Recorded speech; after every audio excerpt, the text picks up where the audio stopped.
പരിഷ്കരണ പ്രക്രിയയിൽ വിദ്യാർത്ഥികൾ പങ്കെടുക്കുന്നതിൽ വിയോജിച്ച മന്ത്രി.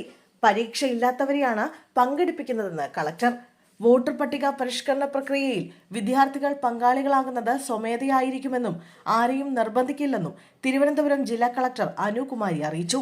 SIR-ൽ വിദ്യാർത്ഥികൾ പങ്കാളികളാകുമ്പോൾ വിദ്യാർത്ഥികളുടെ പഠനം തടസ്സപ്പെടുന്നില്ലെന്ന് ഉറപ്പാക്കാൻ വിദ്യാഭ്യാസ സ്ഥാപനങ്ങൾക്ക് വിദ്യാഭ്യാസ മന്ത്രി വി ശിവൻകുട്ടി നിർദ്ദേശം നൽകിയതിനോട് പ്രതികരിച്ചുകൊണ്ടാണ് തിരുവനന്തപുരം ജില്ലാ കളക്ടർ ഇത് അറിയിച്ചത്. മന്ത്രിയുടെ നിർദ്ദേശങ്ങൾ ശ്രദ്ധയിൽപ്പെട്ടിട്ടുണ്ടെന്നും പരീക്ഷയുള്ള വിദ്യാർത്ഥികളെ ഒഴിവാക്കാമെന്നും കളക്ടർ വിശദീകരിച്ചു.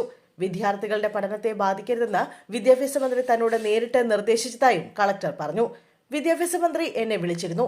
അടുത്തയാഴ്ച കുട്ടികൾക്ക് പരീക്ഷകൾ വരുന്നുണ്ടെന്നും അദ്ദേഹം പറഞ്ഞു. പരീക്ഷകൾ ഉള്ളതിനാൽ SIR-ൽ പങ്കാളികളാകുന്നത് പഠനത്തെ ബാധിക്കരുതെന്നും അദ്ദേഹം പറഞ്ഞു.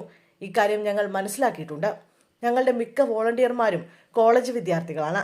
2ാം വർഷ 3ാം വർഷ വിദ്യാർത്ഥികൾക്ക് പരീക്ഷകൾ ഉള്ളതിനാൽ പ്രധാനമായും 1ാം വർഷ വിദ്യാർത്ഥികളാണ് മുന്നോട്ട് വന്നിട്ടുള്ളത്. അവർ സ്വമേധയാ വരുന്നതാണ്. പരീക്ഷയുള്ള സ്കൂൾ വിദ്യാർത്ഥികൾക്ക് ഇതിൽ പങ്കെടുക്കുന്നതിൽ നിന്നും ഒഴിവാകാം. വീടുകൾ തോറും കയറി ഇറങ്ങിയുള്ള പ്രവർത്തനം BLO-മാരുടേതാണ്. വോളണ്ടിയർ മാപ്പിംഗിലും ഡിജിറ്റലൈസേഷനിലുമാണ് സഹായിക്കുന്നതെന്നും കളക്ടർ വിശദീകരിച്ചു.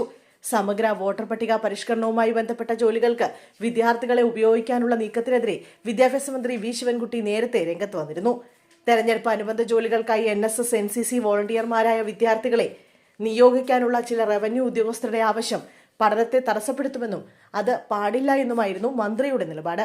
SIR പ്രവർത്തനങ്ങൾക്ക് സ്കൂൾ കുട്ടികളെ ഉപയോഗിക്കുന്നത് അംഗീകരിക്കാനാകില്ലെന്നും മന്ത്രി വ്യക്തമാക്കിയിരുന്നു. കുട്ടികളുടെ വിദ്യാഭ്യാസ അവകാശം ലംഘിക്കപ്പെടാൻ പാടില്ല.